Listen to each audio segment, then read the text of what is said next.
What's up, everybody? This is Shannon coming to you from Columbus, Ohio with another tip for those who are new at riding these Rykers, or you might have had experience in riding them and didn't know this little tip. Behind me is my Ryker 900 Sport. My 900 Sport comes with an adjustable suspension on the front end as well as the back. Well, if you're riding down highways and streets, I don't need my suspension to be bouncy. What I mean by that is, if your suspension is set to a 1 or a 2, it gives it a more softer ride, a little bit more bouncier ride. On smooth surfaces, I prefer to use 3 or 4, and actually I prefer 4 because it gives it a more firmer ride, a little bit more control in the steering, but also it gives you just a nice smooth glide as you're kind of cruising along, so it just feels like you feel the road a little bit more.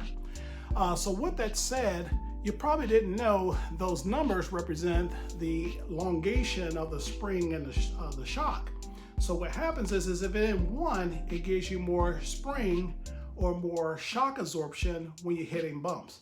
If you're in 3 and 4, it compresses those springs so it doesn't give you as much shock absorption, but it gives you more firmer ride.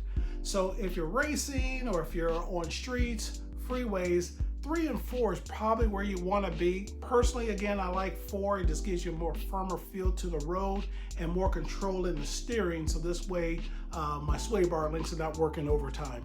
If you're on gravel roads, dirt roads, things like that, 1 and 2 is going to be ideal. Most people who actually do a lot of rally sport racing, they use the softer to absorb those dips and bumps along the way as they do autocross.